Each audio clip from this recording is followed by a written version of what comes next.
오늘까지 16장 마치고 다음 주부터 2달간 시편을 일주일에 한 편씩 우리가 같이 공부를 하려고 합니다. 우리 그 다음 슬라이드 보여주세요. 푸쌈, 그죠? 시편 푸쌈이 아니고 쌈이죠. 저 맨 처음에 미국 와서 이게 푸쌈이라고 있는 건지 살름이라고 있는 건지 헷갈렸습니다. 푸쌈. 시편. 그래서 우리가 12월 그리고 1월 2달 동안 시편의 말씀을 묵상하면서 함께 하나 되려고 합니다. 참고하시기를 바라고요. 오늘 요한복음 아버지께서 친히 사랑하신다라는 제목으로 16장 25절부터 33절까지의 말씀을 보도록 합니다. 지난주에는 조금 있으면이라는 제목으로 참 기쁨은 아픔을 품고 있고 슬픔을 품고 있고 또한 기도는 우리에게 주신 허락하신 그 기쁨을 맥시마이즈 넘치게 해주신다라는 말씀을 우리가 나눴습니다. 오늘은 아버지께서 친히 사랑하신다는 제목으로 16장 마무리하도록 할게요. 제가 읽겠습니다.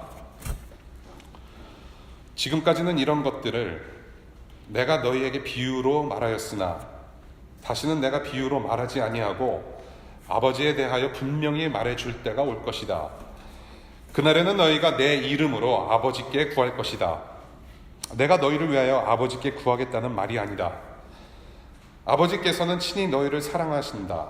그것은 너희가 나를 사랑하였고 또 내가 하나님께로부터 온 것을 믿었기 때문이다. 나는 아버지에게서 나와서 세상에 왔다. 나는 세상을 떠나서 아버지께로 간다.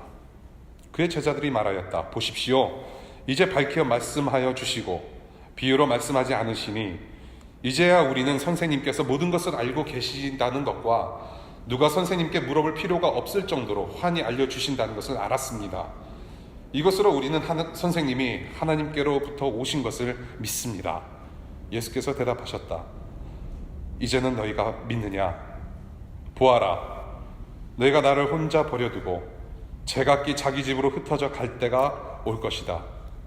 그때가 벌써 왔다. 그런데 아버지께서 나와 함께 계시니 나는 혼자 있는 것이 아니다.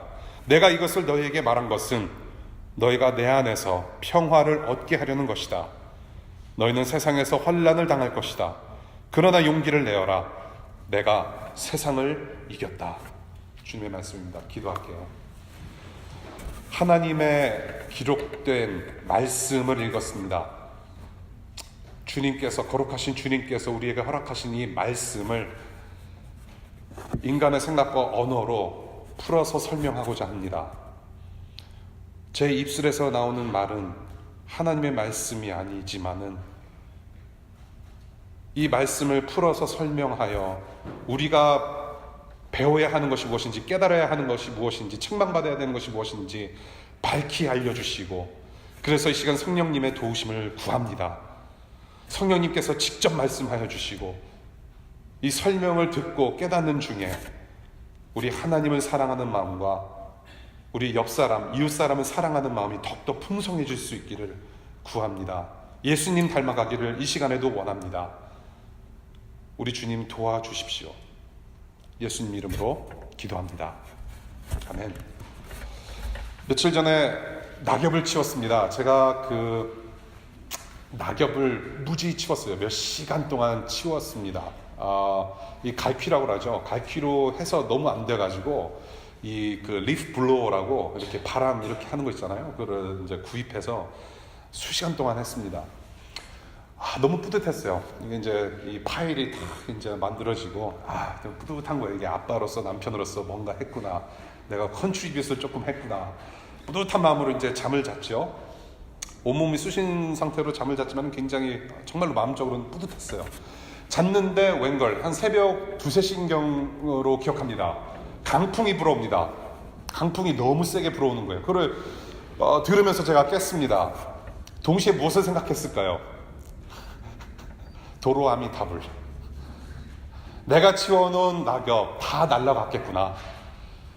정말 마음이 아팠어요. 그냥 잠결에 이렇게 마음 아파한 적 정말 처음인 것 같아요. 걱정 무지했어요. 내일 또 치워야 되는구나. 또 치워야 되는구나. 그런데요, 아침에 일어나고 보니까 그 쌓아놓은 낙엽 파일이 그대로 있어요. 그대로 있어요. 잠결에 기도한 그 안타까움을 마음 가지고 기도한 그 기도를 하나님께서 들으셨는지 낙엽이 그대로 있어요. 그냥 주변에 조금 널브러져 있을 뿐 그대로 파일이 있어요. 그래서 참 신기한 거예요. 그렇게 강풍이 불어서 사람 자는 것을 깨울 정도로 불었는데 이놈들이 가만히 있었네. 가보니까 이 낙엽이 서로 엉키고 설켜서 붙들고 있는 거예요. 지금 이 예화를 이미 다른 분들께, 우리 학부생들께 지난주에 말씀을 드렸어요. 그래서 별 감흥이 없어 보이는데 아무튼 처음 들으신 분들은 감흥하시기를 바라요. 서로 엉키고 설키고 해서 서로 껴안고 있다 보니 강풍이 지나더라도 흐트러지지 않는다는 거예요. 저는 여기서 우리 교회 모습을 봐요. 교회라는 곳이 모여진, 정말로 보잘것없고 약하고 정말로 세상 속에서 상처받은 영혼들이 모여서 서로 엉키고 설키고 하나 된 곳이 저는 교회라고 생각을 합니다. 하나님께서 허락하신 그 사랑 안에서 서로 사랑하고 그 사랑으로 서로 보듬어주고 하나 되고 안아주고, 그럴 때 세상에 어떠한 폭풍이 와도 풍랑이 와도 강풍이 와도 쓰러지지 않는다라는 것, 오히려 나무처럼 견고하게 세워주신다라는 어떤 믿음을 확인하는 시간이었습니다. 그런 교회가 되시길 바라요. 그런 여러분들 되시기를 바랍니다. 그래서 오늘 본문을 보니까 우리를 사랑하시고 세워주시기를 원하시고 회복시켜 주시기를 원하시는 그 주님께서 우리를 너무나도 사랑하시기 때문에 주시는 은혜들을 오늘 본문에서 보게 됩니다. 27절과 28절인데요. 친히 우리를 사랑하신다라는 말씀을 하십니다. 친히 사랑하신다. 하나님이 친히 자신께서 우리를 사랑하신다라고 말씀을 하십니다.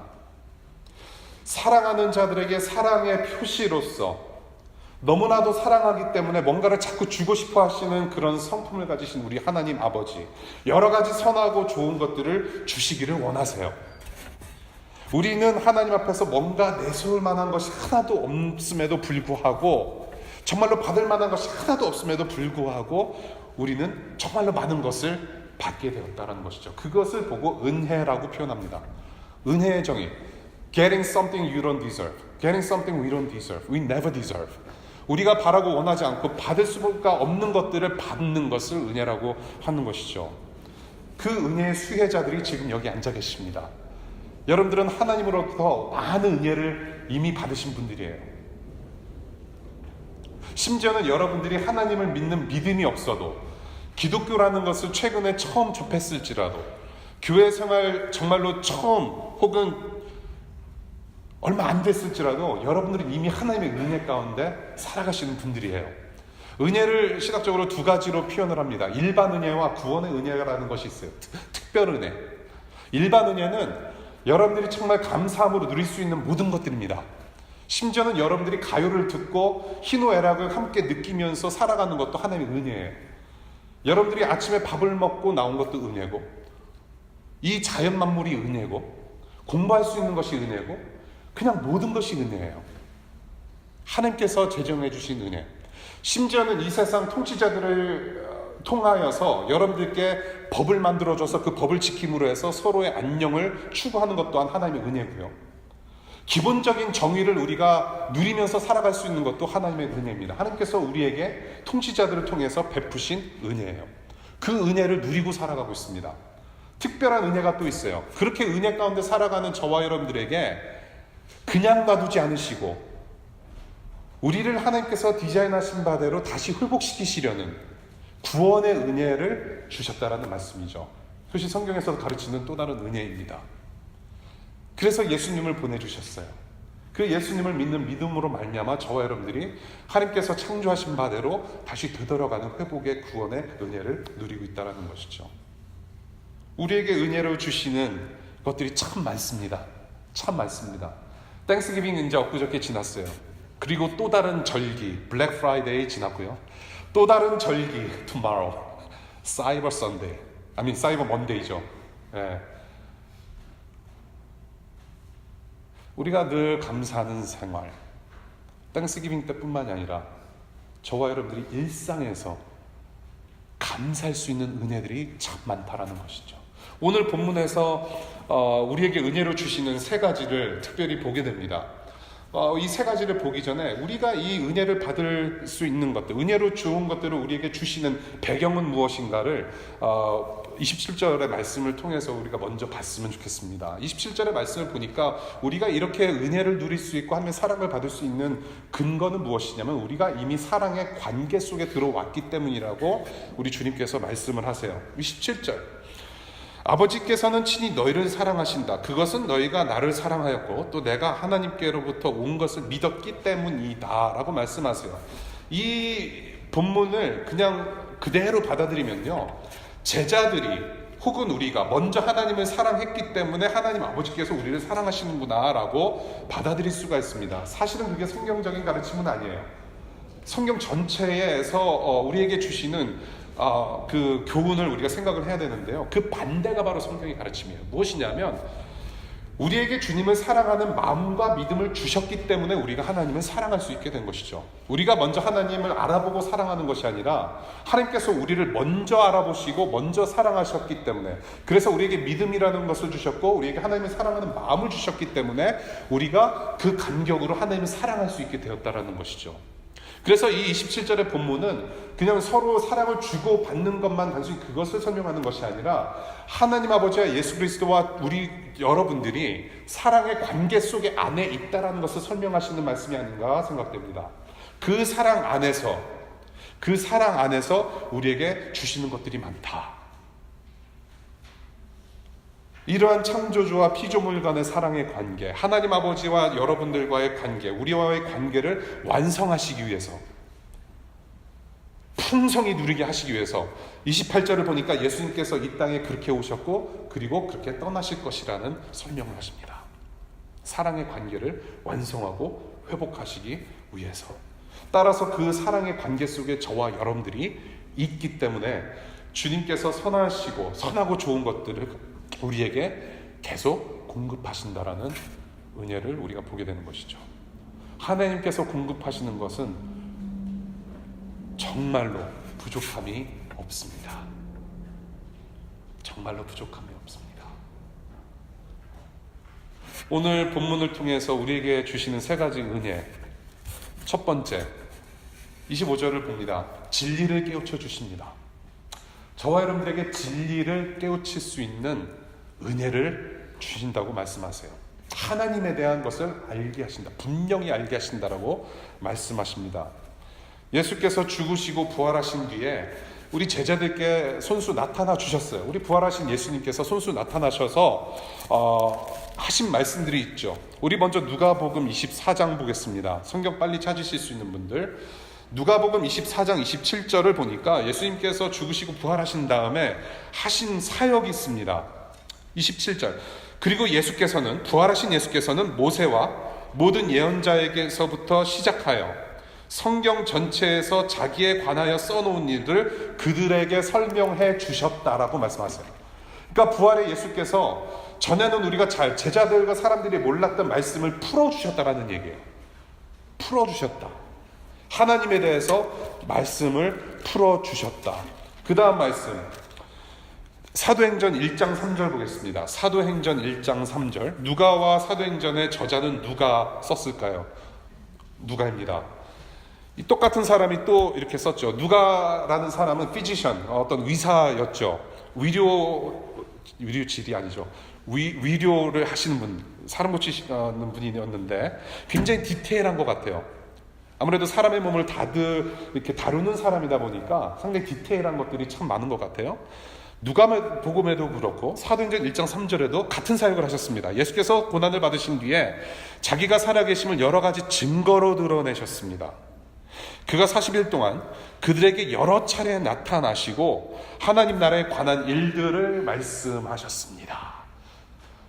예수께서 죽으시고 부활하시고 승천하기 직전까지 하신 일들 중에 하나가 무엇이냐면 이렇게 말씀을 풀어서 설명하시고 하나님 나라를 선포하시고 그 진리를 깨닫게 하셨다라는 것이죠. 그것을 말씀하고 계시는 거예요. 하나님께서 하나님에 대한 진리를 분명하게 깨우쳐 주실 것이다. 오늘 요한복음 그 본문에서 말씀하시는 바죠. 이것을 그대로 이루셨어요. 누가복음과 사도행전을 보니까. 그래서 비유로 전에는 말씀하셔서 잘 몰랐는데 예수께서 제자들과 사람들이 알아야 할 진리들을 수준에 맞게 잘 풀어서 설명해 주셨다라고 하세요.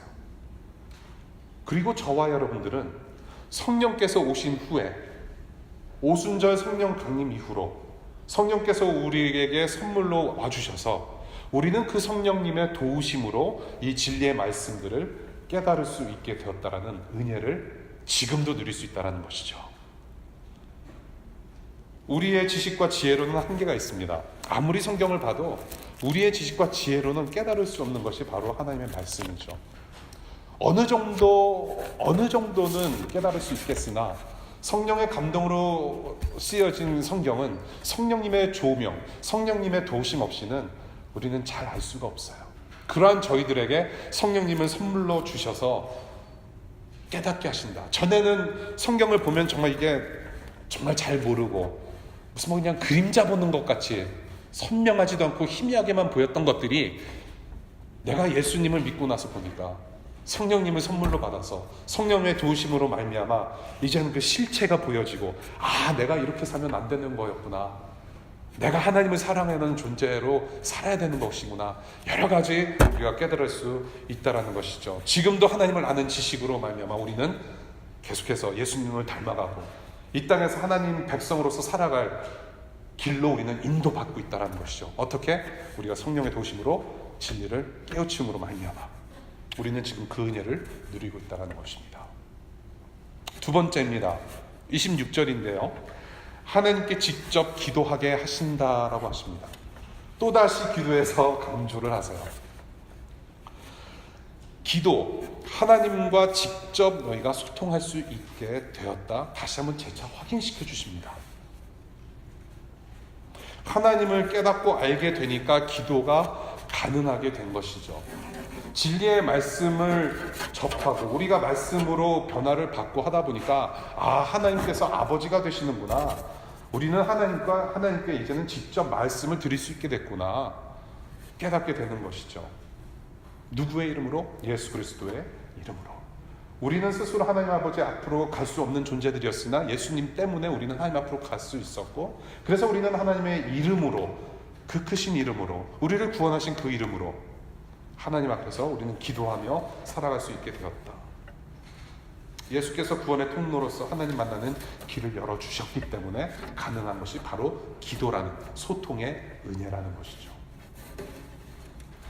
하나님 뜻을 따라서 살아가는데 필요한 모든 것들을 구할 수 있는 통로로 주신 기도라는 은혜. 우리가 신앙생활하면서 가장 힘든 게 기도가 아닐까 싶어요. 기도. 제일 힘들어요. 여러 가지 기도에서 드릴 말씀은 많지만은 딱 한 가지 말씀드리자면은 왜 기도를 안 하는가? 그냥 하면 되는데. 그냥 하면 돼요. 제가 드리는 말씀은 무엇이냐면 기도하기 힘들거나 기도하기 싫을 때라도 할 수 있는 것이 기도라는 거예요. 하나님 기도하기 힘들어요. 마음이 답답해요. 죽겠어요. 정말로 이렇게 모든 것이 귀찮습니다. 짜증이 나요. 짱나요. 그래서 하나님께 정말로 기도하는 것이 정말로 버겁습니다. 그것조차도 기도가 될 수 있다는 얘기예요. 기도하기 싫을 때 기도해야만 하는 것이 바로 기도예요. 예. 기도를 해야 돼요. 시간 내서도 기도하고 주야로 시간을 내서 기도하는 것도 물론 중요합니다만은 여러분들이 일상에서 친구들과 카톡하면서 그냥 대화 나누는 문자처럼 그렇게 긴 문자가 아닐지라도 그냥 어떤 문자들 그냥 한 번 그냥 문장 하나 단어 하나만 딱 있어도 그 친구의 마음을 알듯이 살아계신 하나님께 언제 어디서나 무소부재하시는 하나님께 전지전능하신 하나님 앞에서 우리는 무엇이든지 얘기를 할 수 있다는 것이죠. 하나님 미안해요. 하나님 좋은 아침이에요. 구름 한 점 없는 하늘을 주셨습니다. 감사합니다. 아이고 이번 시험 완전히 그냥 망쳤어요. 하나님. 여러 가지를 우리가 하나님 앞에서 드릴 수 있다는 것이죠. 왜? 예수께서 그렇게 통로를 만들어 주셨기 때문에 하나님께 직접 소통할 수 있는 길을 활짝 열어주셨기 때문에 왜 우리는 기도를 안 하는가 생각해봅니다. 하나님은 아버지세요. 아버지세요. 예수께서 십자가 죽음으로 말미암아 우리의 죄를 대신 해결해 주시고 하나님을 아버지로 모시도록 그렇게 우리를 구원하셨는데 왜 우리는 기도하지 않는가? 구원까지 해주신 하나님 앞에 하나님께 드려야 될 말씀들이 많은데 왜 말씀을 드리지 않는가? 정말로 내가 하나님을 알고 싶고 신앙이 더 깊어지기를 원하고 영적으로 정말로 깊은 사람 되기를 원하지 않습니까? 적어도 신앙생활 몇 년 동안 하신 분들 신앙이 깊어지길 원하시잖아요. 영적으로 성장하길 원하시잖아요. 그런데 왜 기도는 안 하는가? 스스로 자문해 볼 필요가 있다고 생각을 해요. 마치 자녀들이 부모님과 소통하면서 배우고 깨달음을 얻고 또 혼나기도 하면서 그렇게 좋은 길로 인도받아서 성장을 하듯이 기도라는 것은 하나님께서 아버지 되심을 인정하고 그 아버지께 무엇이든지 구하고 직접 소통하며 우리가 성장하며 예수님 닮아가는 그 기도의 은혜를 우리에게 활짝 터주셨다. 그래서 기도 없이는 믿음의 길을 걸어갈 수도 없고 성장할 수 없다라고 저는 생각을 합니다.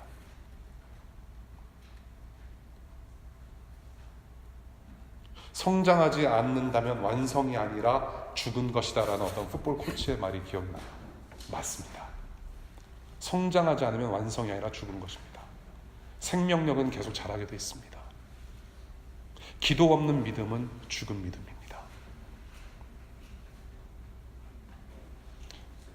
이 정도로 주님께서 기도를 강조하셨으면 매주 정말로 우리는 하나님 아버지와 소통하는 그런 거룩한 버릇들이 우리 마음에서부터 우러나와야 될 줄로 저는 믿습니다. 그렇게 기도의 은혜를 많이 누리시는 한 주간 되시기를 축복합니다. 세 번째예요. 평안을 주신답니다. 우리 33절 보니까 평안을 주신다. 내 안에서 평화를 얻게 하려는 것이라고 말씀하세요. 내 안에서 평화를 얻게 하려는 것을 말씀하세요. 내가 너에게 평안을 주노라. 이 평안이라는 것을 어떤 사전에서 보니까 하나님의 평안은 이렇게 정의를 하는 데가 있어요. 세상과 세상의 관계 속에서 하나님께서 만드신 세상 속에서 하나님의 권위와 능력이 두드러지게 나타나는 현상을 평안이라고 부른대요. 그러니까 지금 이것은 무엇이냐면 하나님의 다스리시는 그 상태를 얘기를 해요. 하나님께서 다스리시고 만져주시는 그 상태는 평안한 상태다. 즉 하나님 자체는 평안이세요. 평안. 제자들과 우리에게 이 말씀을 통해서 평안을 너에게 주노라라고 말씀하시는 이유, 우리에게 평안을 지금도 주시려고 하시는 이유는 무엇인가? 너무나도 뻔해요. 뻔한 답입니다. 왜? 우리의 일상에서 참 평안이 없기 때문에 주신다고 말씀하시는 것이죠. 우리를 너무나도 잘 아세요. 이 세상에서 살아가는 것은 평안하지 않아요. Not so peaceful. 우리의 일상에서 참 평안이 없고 샬롬이 없어요. 하나님께서 주시는 평안이 없기 때문에 평안을 주노라. 2000년 전에 하신 말씀, 지금 2017년 11월 마지막 주일에도 적용되는 주님의 말씀이에요. 어떻게 그렇게 하셨을까요? 평안이 없어요. 평안을 너에게 주노라. 하나님 자체가 평안이세요. 이 평안을 주노라. 우리가 받습니다. 결국 이것은 무엇의 문제를 이야기를 하는가? 우리의 주인은 누구인가라는 거예요. 하나님이 주인일 경우에는 우리는 평안이 있어요. 비록 힘든 세상, 거칠은 세상을 살아가더라도 우리는 평안이라는 소망이 있어요. 누가 우리의 주인인가? 오늘 보니까는 언제 평안을 주시는가 봤더니 환난 중에 평안을 주신대요. 환난 중에, 어려운 역경 중에, 고난 중에, 힘든 시간 중에 평안을 주겠다라고 약속하세요. 그런데 재밌는 것은 뭐냐면 환난은 분명히 있을 거라고 말씀하세요. 환난은 분명히 있을 것이다. 그런데 평안을 주겠다. 이 말은 뭐냐면은 우리 주님께서는 여러분들에게, 저와 여러분들에게 환난 없는 평안을 주시는 것이 아니라 환난 속에서 평안을 주신대요. 그것이 약속이에요. 하나님 하나도 평안하지가 않아요. 하나님 마음이 괴로워 죽겠습니다. 복잡해요.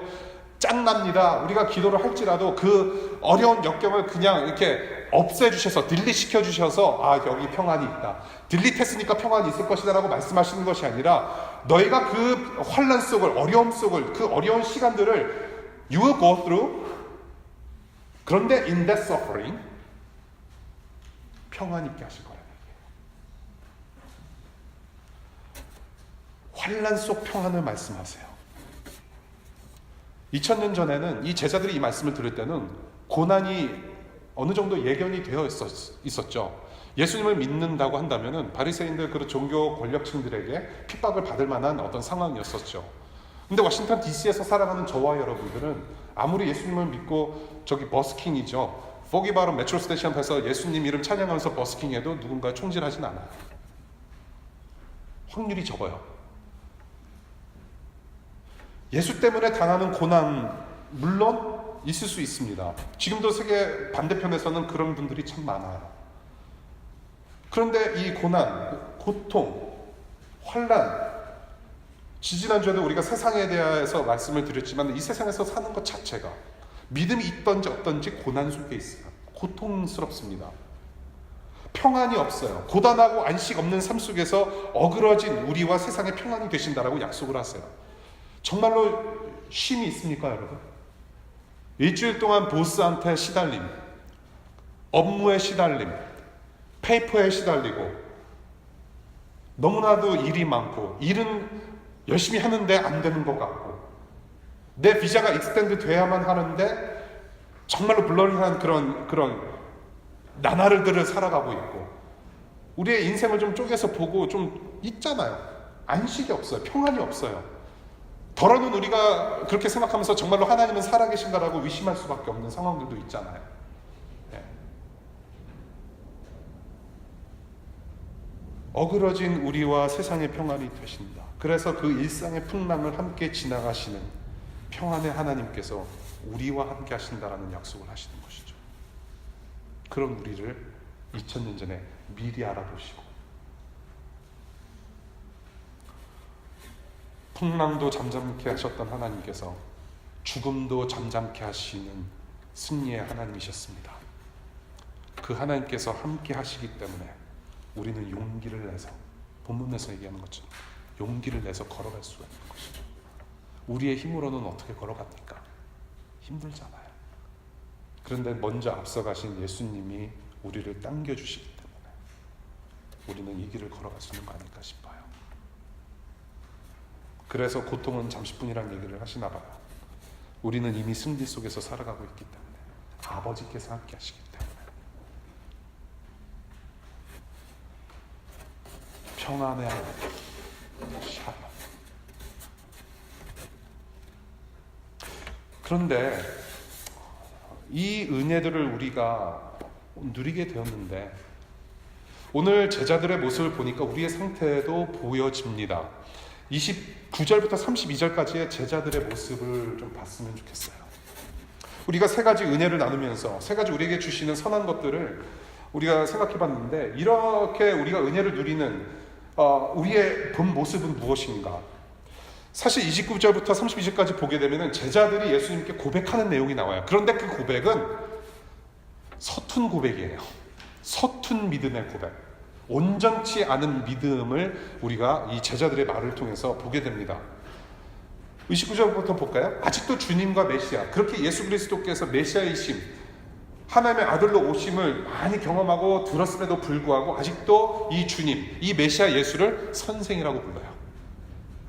선생님, 이제 알겠습니다. 알긴 뭐라로. 32절 볼게요. 예수께서 뭐라고 말씀하십니까? 제자들 모두가 배신할 것을 미리 아셨어요. 그러고 말씀하셨어요. 내가 죽는 날에 너네들은 다 니네 집에서 다 숨어 있을 것이라는 얘기를 하는 거죠. 그러면서 주님께서 뭐라고 물어보십니까? 이제는 너희가 믿느냐라고 물어보세요. 그것은 정말로 제자들이 참된 믿음이 있어서 예수님께서 그 믿음을 확인하려고 하시는 질문이 아니라 일종의 이것은 책망입니다. 너 믿어? Really? 라는 뉘앙스죠.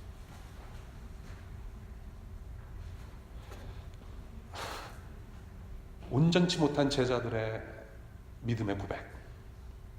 앞으로 예수님을 배신 땡기고 도망간 것을 우리 주님께서는 이미 아셨음에도 불구하고 앞으로 살아갈 길을 보여주시는 주님의 사랑을 볼 수 있다는 얘기예요. 그럼에도 불구하고 은혜를 주셔서 살아갈 길을 보여주시고 저와 여러분들의 상태가 어떠하든지, 우리의 믿음의 수위가 어떠하든지, 우리의 믿음의 강도가 어떠하든지 간에 지금도 여전히 사랑으로 우리를 이끌어 주시고 부축해 주시는 하나님의 사랑 감사할 수 있기를 바랍니다. 뭔가를 받을 만한 자격이 하나도 없는데도 여전히 하나님의 좋고 선한 것들을 우리에게 공급하시고 우리는 지금 그것을 누리고 있어요. 우리는 아담의 후예라서 정말로 나쁜 버릇이 있습니다. 아주 그냥 뜯어 고쳐야 될 그냥 버릇이 있는데 무엇이냐면 하나님께서 주신 은혜가 참 많은데 그것을 감사하지 못하고 누리지 않고 이 선악과라는 이 하나, 내 욕망이 심겨진 그곳을 향하여서 늘 바라는 나쁜 습성이 있다는 것이죠. 여러분, 우리의 상태가 어떠하든지 지금 많은 풍성한 은혜를 누리시는 하나님 아버지께 매일 감사하실 수 있기를 바랍니다. 이렇게 우리에게 사랑으로 주시고 사랑으로 구원해 주신 이 승리, 우리가 맛볼 수 있는 이 평안함, 이 모든 것들, 이 세상을 이겨내신 이 사랑의 행위는 예수님이 오고 나셔서부터 우리에게 갑자기 쏟아진 그런 은혜가 아닙니다. 이것은 이미 창세기 3장 창조의 때에 예견하신, 이미 선포하신 것입니다.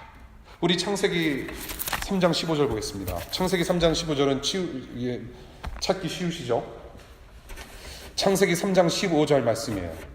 하나님께서 천지만물을 창조하시고 그 피조물 중에 하나님의 형상대로 유일하게 인간들을 만드셨죠. 근데 인간들이 타락했습니다. 죄가 들어왔습니다.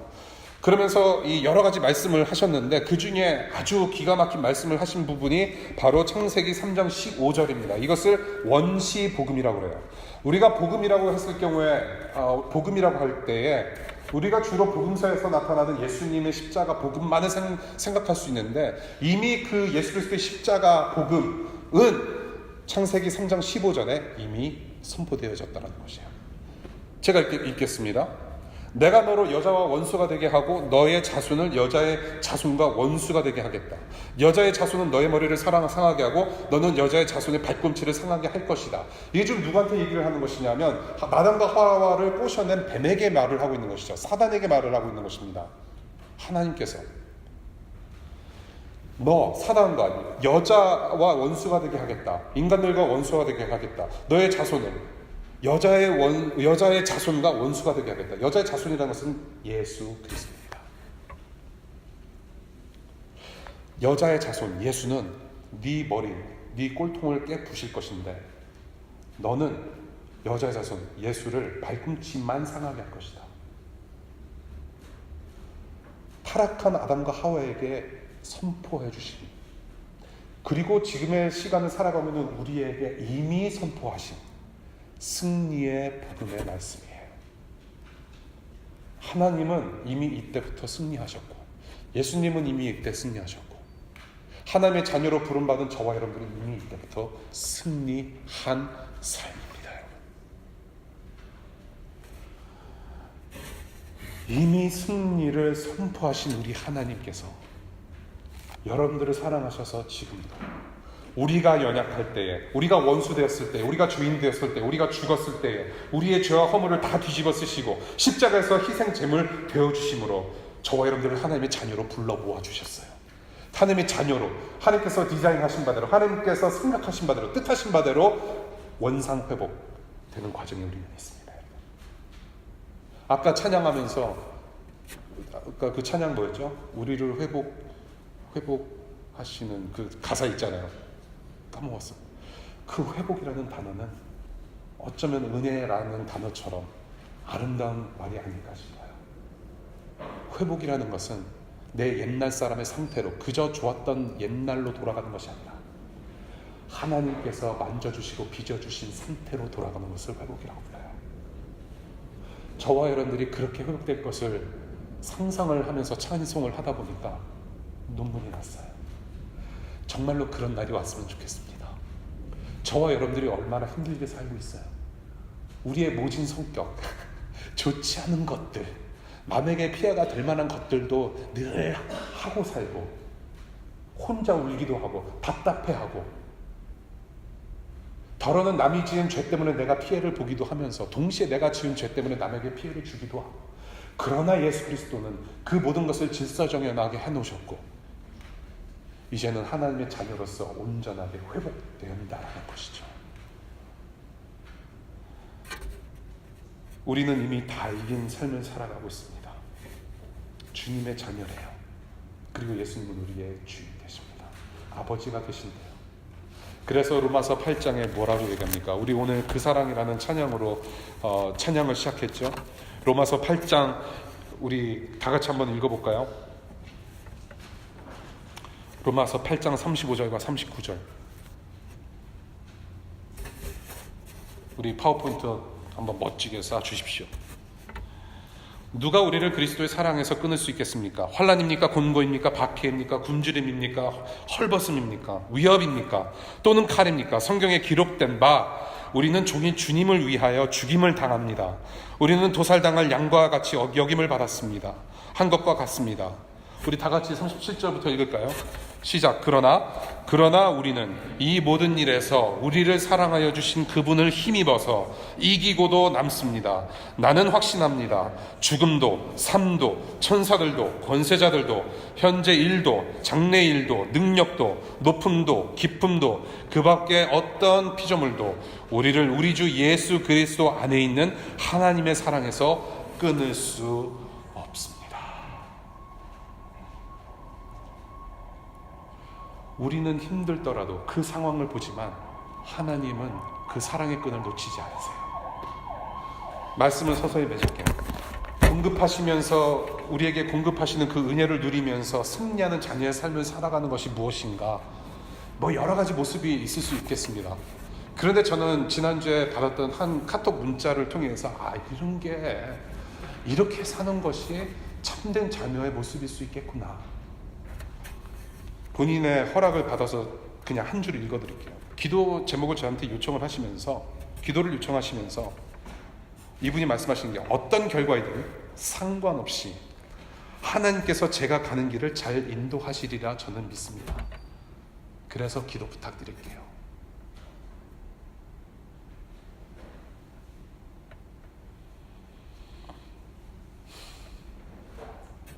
이것이 곧 성공하는 삶이고 이것이 곧 하나님 안에서 승리하는 삶이 아닌가 싶어요.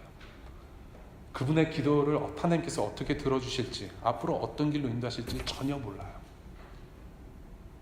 혹은 더 꼬일 수가 있어요. 그럼에도 불구하고 이 믿음의 고백을 한 그 자체는 이미 승리한 자녀의 삶이라는 거예요.